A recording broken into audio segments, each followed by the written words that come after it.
بھیا زور سے بولو، سارے جوان بیٹھے ہو، میں سب سے بوڑھا ہوں۔ جناب عبد المطلب مکے کے سردار، ان کی بات کو ٹال نہیں سکتا تھا، اور بیت اللہ کے متولی جن کی وجہ سے ان کو اعزاز اور شرف حاصل تھا، پوری دنیا بیت اللہ کی طرف آتی تھی، اور پورے انبیاء یہاں آئے، طواف کیے، کتنا کی قبریں یہاں ہیں، بہت لمبی بات۔ تشریف لے گئے، تعارف کرایا گیا، ابرا نے پوچھا، دیکھا تو بڑا مرعوب ہو گیا، اتنا معروف شخصیت، جناب کیسے آئے؟ تو جناب عبد المطلب نے فرمایا کہ میں یہ اونٹ میرے آپ نے قبضے میں لے لیے ہیں، ان کو چھڑانے کے لیے۔ حضرت نے کہا بھائی یہ خانہ کعبہ کے متولی ہیں، مکہ کے سردار ہیں، ان کے اونٹ چھوڑ دو۔ اونٹ چھوڑ دیے، جناب عبد المطلب اونٹوں کو لے کر روانہ ہونے لگے۔ تو ابرا نے کہا جناب ٹھہرے، میں تو آپ کو بڑا سمجھدار آدمی، دانا عقلمند آدمی سمجھتا تھا، آپ سے اونٹوں کے لیے آئے تھے، آپ کو پتا ہے اتنا بڑی فوج، کل آپ کا خانہ کعبہ نہیں ہوگا، خانہ کعبہ کو گرانے کے لیے آئے ہیں۔ سبحان اللہ، سبحان، کیا ہی بات ہے آقا نامدار صلی اللہ علیہ وسلم کے خاندان کی۔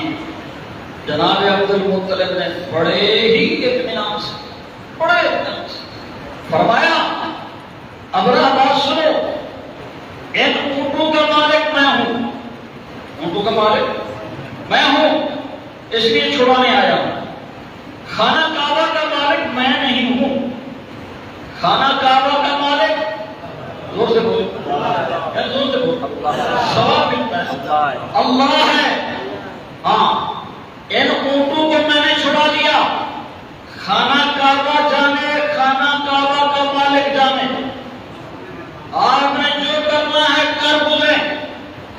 اور ادھر سے اپنے سارے قریشی کو لے کر خانہ کعبہ میں گڑ گڑا کے دعا کی، اے مالک، اے ارض و زمین کے خالق، اے ہم سب کے معبود، ہم کمزور ہیں، آپ طاقتور ہیں، اس فوج سے اپنے گھر کو بچا لے۔ اور قریشیوں سے کہا بھی چھوڑ دو، یہ بستی مکے کی چھوڑ دو، باہر چلے جاؤ، پہاڑوں پر چلے جاؤ، یہ بڑا ظالم آیا ہوا ہے۔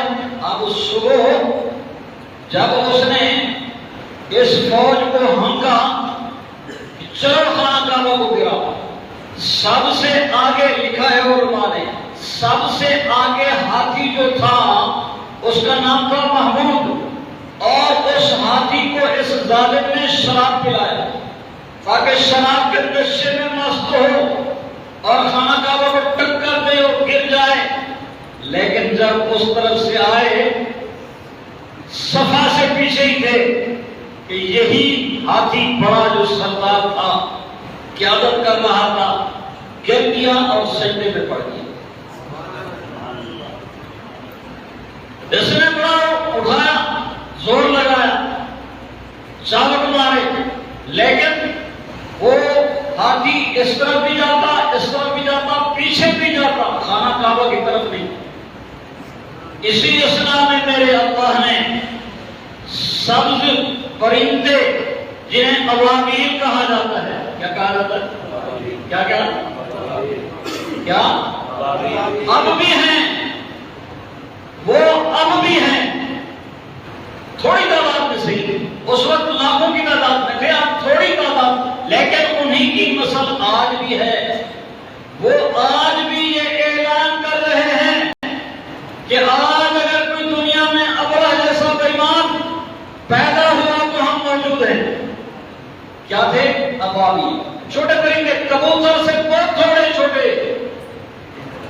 پچھلے جمعہ میں نے عرض کیا تھا کہ غار ثور پر کبوتری کو اللہ نے فرمایا انڈے دے دے، وہاں کبوتری کو بھیج کر اپنے محبوب کی حفاظت کروائی، اور یہاں اس سے چھوٹے پرندے، ہر پرندے کے پاس 3 کنکر تھے۔ کتنی؟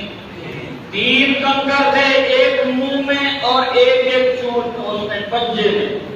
کتنی ہو گئے؟ 3۔ ہر پرندے کے پاس 3 کنکر، کتنا پڑے؟ کتنی من کے تھے؟ یا مسور کے دانے کے یا چنے کے دانے کے برابر ہے. مسور کا دانہ، دال مسور جانتے نہیں کھاتے ہی ہم یہی نہیں، ہمیں اور کیا ملتا ہے. اب یہ بھی نہیں ملے گی، فکر چھوڑ دیں آپ. جو ہمارے حالات بنتے جا رہے ہیں نا، اب یہ بھی نہیں ملے گی.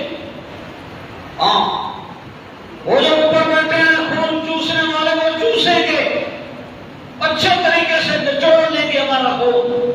اس وقت چھوڑیں گے جب ہڈیوں کا ڈھانچہ ہمارا بن جائے گا. مسور یا چنے کے دانے کے برابر ان کے پاس، ہر پرندے کے پاس کتنا تھے؟ 3 تنگ. وہ انہوں نے اوپر برسائے، جو ہی نیچے گرے ان میں طاقت میرے اللہ نے رکھی. گولیوں سے بھی زیادہ طاقت تھی. ہاتھی کی پشت پر گرتے نیچے نکل جاتا. میرے اللہ نے فرمایا لم تر کیف فعل ربک باصحاب الفیل. محبوب ان کو ہاتھیوں والوں کا بھی ذکر سنا دینا. الم یجعل کیدہم فی تضلیل وارسل علیہم طیرا ابابیل ترمیہم بحجارۃ من سجیل فجعلہم کعصف مأکول. اللہ نے فرمایا جب انہوں نے کنکر برسائے، انسان پر گرے یا ہاتھیوں پر گرے، ان کو ایسے کر دیا جیسے کھایا ہوا بھوسا ہوتا ہے. جانور جو بھوسا کھاتے ہیں دیکھا کبھی؟ وہ دیکھا نہیں؟ ہاں بھائی ویسا ہے، نہیں دیکھا. کھایا ہوا بھوسا جب بچ جاتا ہے ایسے پڑے ہوئے تھے. ابرا کے جسم میں پیپ فوراً، کیونکہ طاقتور ذات کس کی ہے؟ اس نے اپنے گھر کو بچانا ہے. پوری کائنات کو بچانے والا کون؟ مشکل کشا کون؟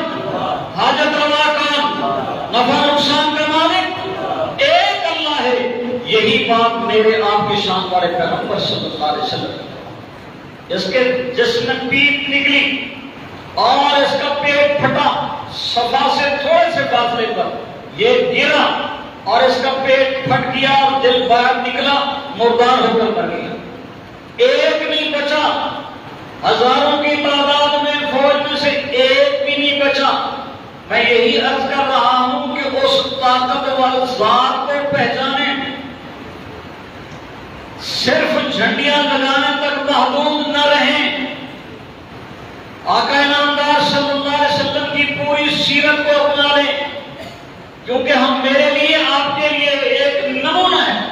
لَقَدْ كَانَ لَكُمْ فِي رَسُولِ اللَّهِ أُسْوَةٌ حَسَنَةٌ. رب کائنات نے فرمایا کہ میرے محبوب تمہارے لیے بہترین نمونہ ہے. اس نمونے کو دیکھ کر چلیں، وہی زندگی اپنائیں جو میرے آپ کے شان والے پیغمبر نے اپنائی تھی. اللہ نے زندگی عطا فرمائی تو ایسا جمعہ انشاءاللہ ولادت کے بارے میں عرض کیا جاتا ہے. پورا قوم عادت ہے.